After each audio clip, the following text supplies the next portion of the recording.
علیکم دوستو، اس سے پہلے ہم نے دیکھا کہ جدیدیت کیا ہوتی ہے اور کس طرح سے جدیدیت آگے بڑھتی ہے۔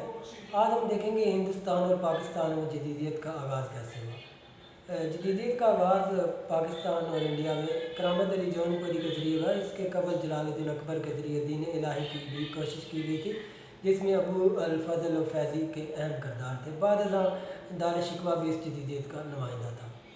اب بات کرتے ہیں کرامت علی جون پوری کے بعد سر سید احمد خان، غلام احمد قادیانی، چراغ علی، امیر علی، محسن الملک، وقار الملک، الطاف حسین علی، اسلم جراج پوری، محمد علی جوہر، برکت اللہ بھوپالی، حسرت موہانی، خواجہ احمد دین امرتسری، عرشی امرتسری، نیاز فتح پوری، عنایت اللہ مشرقی، تمنا امادی، حبیب الرحمان کاندلوی، جعفر شاہ پھلواری، عبداللہ چکرالوی، غلام جیلانی برک اور غلام احمد پرویز وغیرہ مشہور ہوئے۔ لیکن اگر بات کریں ہم ڈاکٹر قمر زمان، ڈاکٹر رفیق زکریا، ڈاکٹر ذاکر حسین، ڈاکٹر نجات اللہ صدیقی، عقیل بلگرامی، فیضی وحید الدین خان، طاہر مکی، پروفیسر محمد سرور، جسٹس قدیر خان، رحمت اللہ طارق، عطا اللہ پالوی، ڈاکٹر جاوید اقبال، پروفیسر علی حسن مظفر، رفیع اللہ شہاب، خلیفہ عبدالحلیم پروہی، مصری محمد رمضان، رفیع اللہ ملتانی، حشمت اللہ لاہوری، جاوید احمد گامدی بھی جدید پسند مفکرین میں ان کا شامل ہوتا ہے۔ اسلام میں متشدد تحریک خارجیت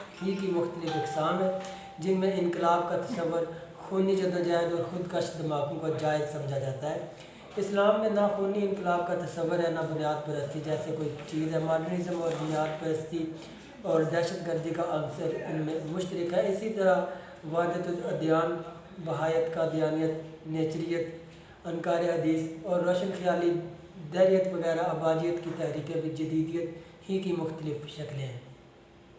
اگر ہم بات کریں کیپٹن مسعود اللہ عثمانی، ڈاکٹر کمال عثمانی، حزب اللہ، مسعود احمد، بی اے جماعت المسلمین، مصر، التکفیر و الجہرہ، القاعدہ، داعش، حزب التحریر اور دیگر گروہ جو امت کی تکفیر کرتے ہیں، وہ جدیدیت کی ہی مختلف شکلیں ہیں۔ لیکن آپ کو یہ بات بڑی حیران کن لگے گی، روایت کے کچھ حلقے مولانا عبید اللہ سندھی، شبلی نعمانی، حمید الدین فرائی اور امین احسن اصلاحی کو بھی جدید مفکرین میں شامل کرتے ہیں جو جدیدیت کا شکار تھے، اور گامدی صاحب ڈیفینیٹلی انہی کی ایکسٹینشن ہے۔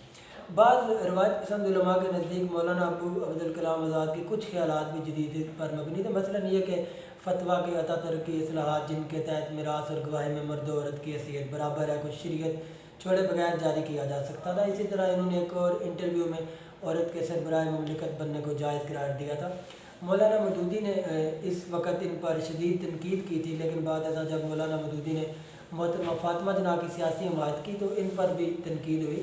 مولانا مودودی کے نظریہ سنت و احادیث پر بھی کچھ لوگوں نے اعتراض کیے، لیکن مولانا مودودی نے سنت کی آئینی حیثیت لکھ کر ان شبہات، ان اعتراضات اور خدشات کا ازالہ کر دیا۔ مولانا مودودی سنت، حدیث، اجماع اور اسلاف کو روایتی علماء کی طرح ہی مانتے ہیں، لیکن کچھ امور پر روایتی علماء سے ان کے اختلاف ہیں۔ انہوں نے اپنی کتب میں مغرب پر بھی شدید تنقید کی۔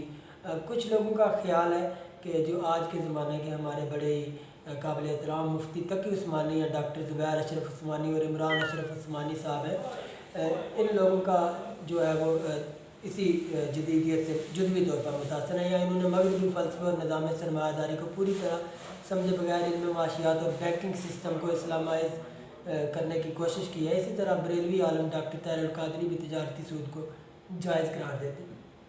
اگر پیر کرم شاہ حاضری کو 3 طلاقوں کو ایک قرار دیا، ڈاکٹر سرار احمد کا علم الکلام بھی اسی زمرے میں آتا ہے، جس کے ساتھ پورا مغرب مسلمان ہو چکا ہے، لیکن صرف اسے کلمہ پڑھانے کی کمی رہ گئی ہے۔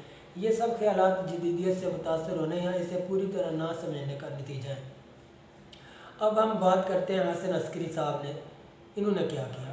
حسن عسکری صاحب نے مغربی کی گمراہیاں کتاب لکھی اور مفتی شفیع کے بہت قریب رہے ہیں، لیکن اس کے باوجود اپنے آپ کو جدیدیت سے کلی طور پر الگ نہ کر سکے۔ وہ اسلامی سوشلزم کے قائل تھے، عالم اسلام کا نجات دہندہ تصور کرتے تھے، موسیقی کی محفلوں کا خصوصی اہتمام کرتے ہیں، اس طرح کی اور محفلوں کو بھی وہ جائز قرار دیتے تھے۔ اگر ہم بات کریں علامہ اقبال جدیدیت سے جزوی طور پر متاثر ہوئے، لیکن بعد ازاں انہوں نے رجوع کر لیا۔ بہت سے جدید مسلم مفکرین اپنے مقاصد کے حصول کی خاطر مشاہیر اسلام کی قد و شخصیات کے پیچھے چھپنے کی کوشش کرتے ہیں۔ کچھ لوگ علامہ اقبال کی آراء کو مسلمہ دینی آراء کے طور پر بھی پیش کرتے ہوئے استدلال کرتے ہیں کہ اقبال نے مغربی تہذیب اور فکر و مغرب کو اسلام کی تصحیح ثابت کرنے کی کوشش کی۔ ان کا خیال تھا کہ اسلام اور جدید مغربی فلسفہ اور سائنس میں کوئی تضاد نہیں، بلکہ یہ ایک دوسرے سے ہم آہنگ ہے۔ علامہ اقبال کے حوالے سے یہ استدلال درست نہیں میں سمجھتا، کیونکہ آپ نے عالم اسلام میں حریت، آزادی افکار، تقلید سے بیزاری، قدامت سے انکار اور اتحاد کے نام پر آزادی اظہار کی تحریکوں میں پوشیدہ خطرات کا دریافت کرتے ہوئے اپنے خطبات میں کہا کہ نسلیت اور قومیت کے تصورات جو اس وقت دنیا اسلام میں کار فرما ہیں، ان کا رجحان تفرقہ اور انتشار کی طرف ہے۔